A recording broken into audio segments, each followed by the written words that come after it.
So, you've just landed in Egypt or already have your ticket? Great!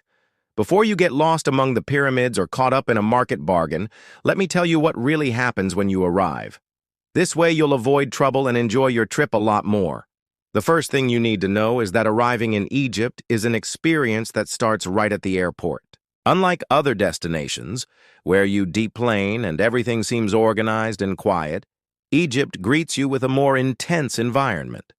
When you land, you'll notice a lot of movement, many different sounds, people talking loudly, and a certain chaos that, for us tourists, can be a bit confusing at first. So, take a deep breath and be prepared. This chaotic energy is part of the experience and will be with you throughout your trip. When you leave the airport, especially in large cities like Cairo, the culture shock will be immediate. The traffic, for example, is a spectacle in itself. Non-stop honking, cars vying for space in what seems like an impossible way, motorcycles weaving between vehicles, and pedestrians crossing the street as if they have superpowers.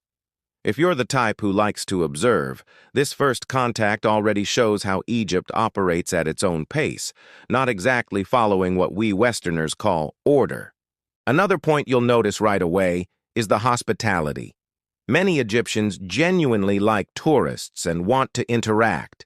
You might be stopped for a chat, a tour offer, or even to take a photo. But this receptiveness comes with something that might be new to you: persistence. Street vendors, drivers, and impromptu guides will approach you with offers that seem tempting, and for someone who just arrived, it can be hard to figure out what's worth it and what isn't. The secret here is not to feel intimidated. Remember, la shukran, no, thank you, is a phrase you'll use a lot. The climatic difference is also something that catches many people by surprise. Depending on the time of year, the perceived temperature can feel much higher than what the thermometer shows. Right after leaving the airport, you might feel a dry, strong heat that seems to hit you directly in the face. For those who aren't used to it, the sensation can be tiring in the first few moments. So, start by drinking plenty of water and be ready to walk slowly at first, without trying to do everything in a rush. And of course, we can't forget about safety in the cultural sense. Egypt is a Muslim country, and this influences everything from the way people dress to how they behave in public. Tourists don't have to follow all the local rules, but you'll notice curious stares if you're wearing very short or low-cut clothes. It's important to adjust this mental expectation. You don't need to completely change your style, but understanding that you'll be in a more conservative culture helps avoid discomfort. Another interesting detail is that Egypt doesn't operate at the same pace as our countries. Punctuality, for example, is not taken as seriously as we're used to. If you schedule something for 10 a.m., it might happen at 11 a.m. or even later. This can be frustrating for those who arrive expecting European or American-style efficiency, but see it as part of the local lifestyle, because you'll notice this flexibility in several aspects of daily life. An expectation that's worth preparing for is the contrasts. In the same block, you might see modern buildings with international brand stores, and right next to them, old constructions with camels walking down the street.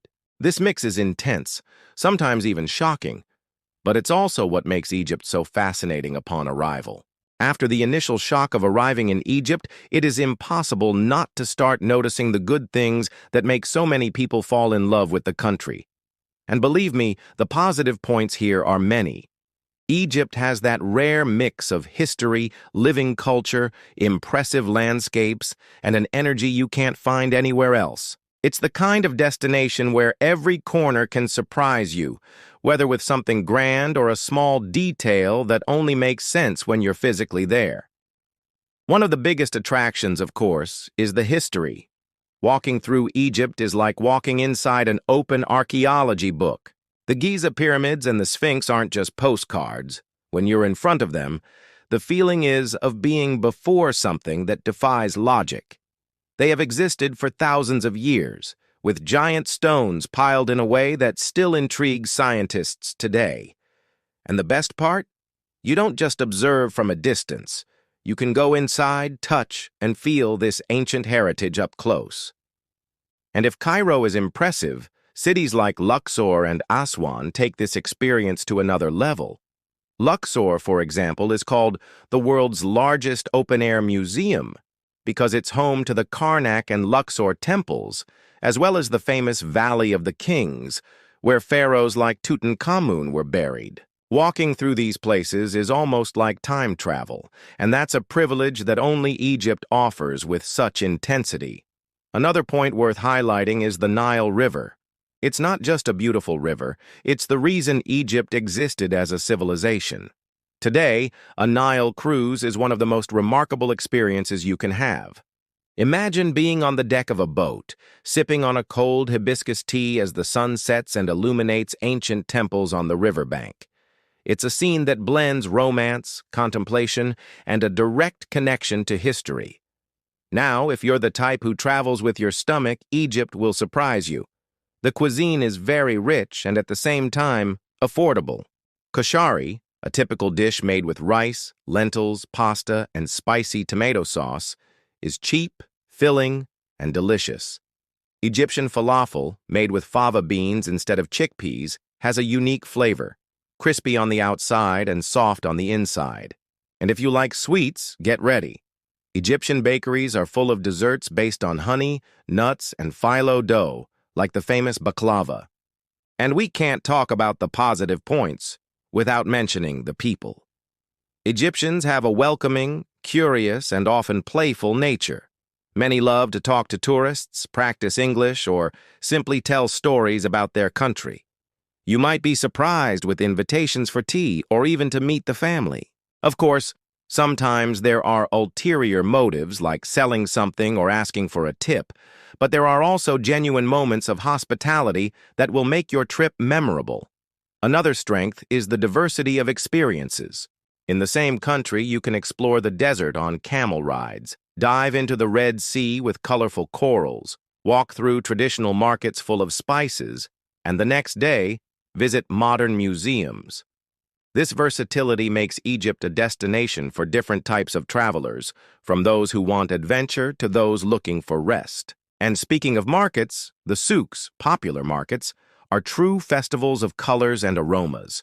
Carpets, lanterns, spices, and perfumes are part of the scenery.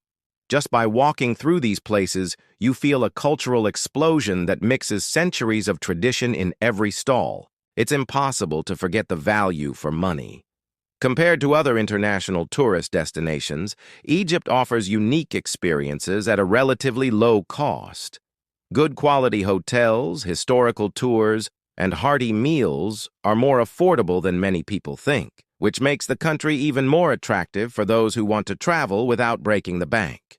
As fascinating as Egypt is, it's important to talk about the things that can complicate the experience a bit, so you arrive prepared and avoid frustration.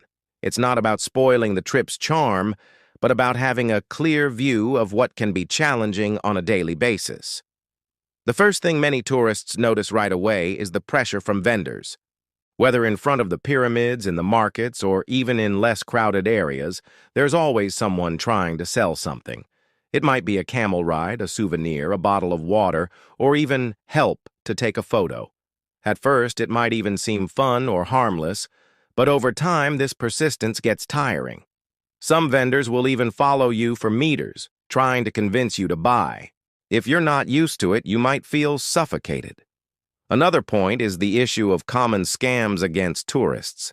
It's normal to see taxi drivers who refuse to turn on the meter and charge much higher fares than locals would pay.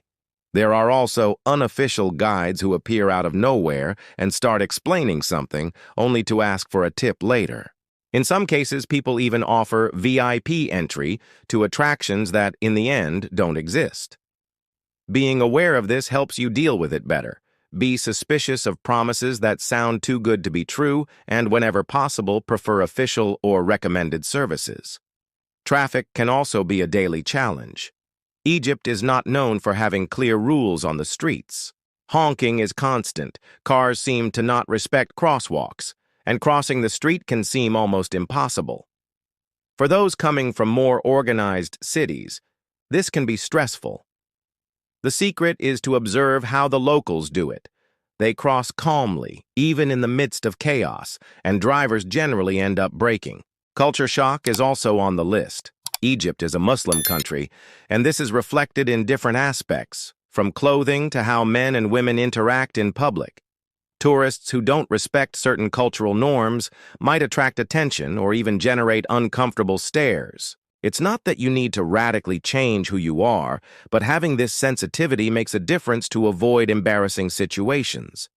Another point that can be seen as negative is the difference in infrastructure. While tourist areas are usually well maintained, you only have to walk a little further to notice poorly paved streets, unfinished constructions, and even accumulated garbage in some places. For those expecting an Instagrammable experience from start to finish, it can be a shock to notice these contrasts. The issue of food hygiene also deserves attention. Eating at street stalls is tempting because the food seems authentic and cheap, but it's not always safe. Many tourists face gastrointestinal problems during their trip, the famous traveler's diarrhea. This doesn't mean you have to avoid all street food, but it's a good idea to choose places with more movement, where the turnover ensures the food is always fresh. Another point that often catches many people off guard is the climate. The heat in Egypt isn't just strong, it's intense and dry, and it can be exhausting even for those already used to high temperatures. Walking in the sun for too long can lead to quick fatigue, heat stroke, or dehydration. For those who plan to do a lot of walking, this becomes a challenge. It's important to mention the issue of tipping. In Egypt, almost everything involves a bakshish, which is the local word for a tip. Someone helps you carry your bag, opens a door, takes a photo. Often the expectation is that you'll pay something for it. For tourists, it can seem exaggerated, because we're used to tipping only in specific restaurants or for certain services. There, the culture is different, and it can create that feeling of constantly paying for things. Egypt is the kind of place where even the simplest curiosities attract attention. There are things you only notice when you're there, living the day-to-day, and that's exactly what makes the trip even more special. It's not just about pyramids, deserts, and pharaohs. There are hidden details in daily life that make you think, this could only happen here. One of the first curiosities is that the Nile River isn't just a beautiful river for photos, it's literally the reason Egypt exists. But what many people don't know is that it's one of the few rivers in the world that flows from south to north. For those who look at a map, it seems counterintuitive, because we're used to imagining rivers flowing down, but the Nile does the opposite and empties into the Mediterranean Sea. This feature makes it not only a historical icon, but also a geographical rarity. Another thing that is quite surprising is the old cars that still circulate in the country. In Cairo, especially, you'll see models that look like they're from 70s or 80s movies, driving normally in the middle of traffic. Some are well preserved, others look like they're about to fall apart at any moment, but the fact is that they coexist side by side with modern cars, creating a curious contrast on the streets. And since we're talking about streets, another curiosity is that honking is part of the local language. In Egypt, honking isn't just to warn of danger, it's a form of communication between drivers. It's like its own code. There's a short honk, a long one, a repeated one, and each of them can mean I'm passing, make space, or even a simple I'm here. For those who aren't used to it, it seems crazy, but for Egyptians, it's part of the routine. Culturally, one curiosity is that tea is almost a national institution. Egyptians drink tea at any time of the day, whether to relax, chat, or negotiate in the market. Strong black tea is the most popular, but hibiscus tea, called karkad, is practically a must-try. The curious thing is that while we tend to associate hibiscus tea with something more health-conscious, there it's just a traditional beverage, served hot or cold. Another curiosity involves the call to prayer. Since Egypt is a Muslim country, 5 times a day you'll hear the sound of the minarets announcing the time for prayer. It can be in the middle of the night or at sunset, and the sound spreads throughout the entire city. At first, it might seem strange for those who aren't used to it, but then you realize how this ritual gives rhythm to local life. Speaking of rhythm, there's something that intrigues many tourists. Egyptians have a different relationship with time. If a local says something will happen in 5 minutes, you can expect it to be half an hour. This flexibility is so common that it has even become a joke among themselves. There's no point in getting nervous because for an Egyptian, time isn't as rigid as it is for us. And understanding this completely changes the way you approach your trip. And a curiosity that few people know. Despite being an Arab country, Egypt has a very significant Christian community called the Copts. They represent one of the oldest Christian communities in the world, with historical churches dating back to the first centuries after Christ. This coexistence of different religious traditions is part of what makes the country's culture so rich and diverse. When you visit Egypt, one of the most important things is to understand how to behave in the local culture. This doesn't mean you need to become a completely different person, but rather to show respect for traditions. The Egyptian people are usually hospitable and warm, and when you show attention to social norms, the treatment tends to be even more positive. An essential point is how to greet people. A handshake is common, but generally only between people of the same sex. Men shake hands with men, sometimes accompanied by a light touch on the shoulder or arm. Between men and women, things are more delicate. Many Muslims prefer not to touch people of the opposite sex.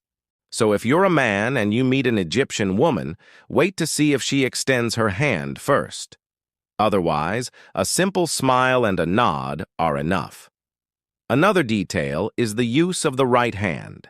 In Egypt, the right hand is considered the clean hand, used for greeting, eating, and handing over objects. The left is associated with tasks considered impure, so avoid handing money, cards, or food with your left hand. It may seem like a small detail, but it makes a difference. Regarding clothing, the tip is to dress modestly, especially in religious places. For men, there are generally no major restrictions, but walking around shirtless outside of the beach is considered disrespectful. For women, covering shoulders and knees is a sign of respect, especially in mosques, temples, and more traditional areas. A scarf in your bag can be useful for covering your head during religious visits. And don't worry, you'll still see tourists in shorts and tank tops, but those who make the effort to adapt tend to receive friendlier glances. When it comes to staying or visiting local homes, there are some unsaid rules. Taking off your shoes before entering is common in many homes, and accepting what they offer, whether it's tea, coffee, or even food, is a sign of respect. Refusing can be seen as rude, so even if you don't want to consume much, at least try a little. Egyptian hospitality is something taken seriously. If someone invites you to a family dinner, be ready to eat a lot, because refusing food is almost impossible. They like to see their guest satisfied. Another tip: don't overly compliment objects in the house. In some Arab cultures, this can create the feeling that you desire that item, and the host might feel obligated to offer it to you. During meals, avoid putting your feet on chairs or showing the soles of your shoes to other people, as this is considered offensive. Eating with your right hand, even when there are utensils, is also seen as more polite. In public spaces, displays of affection between couples are not common. Holding hands is acceptable in some situations, but kissing and warm hugs in public attract attention and can lead to comments. Another important issue is religion. Egypt is predominantly Muslim, and Islam guides much of daily life. Avoid making jokes about religion or politics, and during Ramadan, for example, be respectful. Eating or drinking in public during the day in this period can be frowned upon, so prefer to consume food in reserved places. Be prepared for the negotiation time. In markets, it's expected that you bargain, and doing so is not offensive. On the contrary, it's almost a cultural etiquette. Accepting a vendor's first price can even seem strange to them. When people think of Egypt, many immediately think of safety. After all, it's a country full of tourists, but also full of situations that require attention. The good news is that, in general, Egypt is not a dangerous destination if you know how to behave and take some basic precautions. The secret is to travel with awareness, knowing what to avoid and how to adapt. The first tip is related to water and food. Never drink tap water, even in hotels. Always prefer sealed bottles bought in markets or provided by the hotel itself. This is one of the main ways to avoid stomach problems. The same goes for ice in drinks, which can be made with tap water. As for food, always look for busy places where locals eat. This usually indicates that the food is fresher and the turnover is high. Another important issue is money and personal belongings. Egypt is full of markets, crowded streets, and busy transport, so pickpockets exist, especially in tourist areas like Cairo and Luxor. Use a travel fanny pack, keep money in different pockets, and avoid showing large amounts in public. And be careful with phones in your hands on busy streets. Quick thefts happen. Speaking of transport, one of the main safety tips is to use ride-sharing apps like Uber or Careem whenever possible. Regular taxis often charge much higher fares and can try to rip off tourists. With the apps, the price is fixed, and you avoid headaches. If you do take a regular taxi, agree on the price before you get in, and don't accept rides without a prior agreement. Another practical tip is about approaching strangers. Many Egyptians are genuinely hospitable and like to interact, but there are also those who approach with ulterior motives. People who offer spontaneous help at tourist attractions may, in fact, expect a tip afterward. The same goes for impromptu guides. If you want to avoid awkward situations, thank them politely and decline before the help turns into a charge. For solo travelers, especially women, the tip is to be extra careful in very crowded or isolated areas. Egypt is a conservative country, and curious stares or comments are common. Discreet clothing helps a lot to avoid this type of situation, as does walking in a group or hiring an official guide for tours. Another issue that deserves attention is the traffic. Egypt has one of the most chaotic traffic systems in the world, and crossing the street can be an adventure. Don't expect cars to stop for pedestrians, because it almost never happens. The trick is to cross slowly, following the locals, and never running. It may seem scary at first, but you'll soon understand the rhythm. It's also worth mentioning the security checkpoints. In several tourist cities and on roads, you'll find inspection points with armed police. This can be intimidating, but it's actually a measure to protect tourists and maintain control of the region. Always have your passport with you, or at least a copy, and follow the instructions calmly. Don't forget about the sun and heat, which are also part of safety. Sunstroke and dehydration are real risks. Wear sunscreen, a hat, sunglasses, and always carry a water bottle. Many people get exhausted quickly by underestimating the impact of the climate. So, if you've made it this far, you've realized that Egypt is much more than pyramids, sphinxes, and ancient temples. It's a country that blends history, spirituality, culture, and hospitality in a way that no other place in the world can replicate. Of course, it has its challenges like any destination, but nothing that will prevent you from having one of the most remarkable experiences of your life. Traveling to Egypt is like opening a portal to the past, and at the same time, diving into a present full of colors, flavors, and unforgettable encounters. You won't just visit places. You'll feel the weight of history, the energy of the Nile, the human warmth of the people, and the intensity of a culture that has survived for millennia. If you've always dreamed of getting to know a place that truly transforms the way we see the world, Egypt is that destination. Prepare yourself. Go with an open mind, with respect and curiosity, and every detail will surprise you. Now it's up to you. Plan your itinerary, pack your bags, and allow yourself to live this journey. Who knows, in a while, you might be telling your own stories about Egypt with the same sparkle in your eyes that travelers from thousands of years ago had when describing this magical place.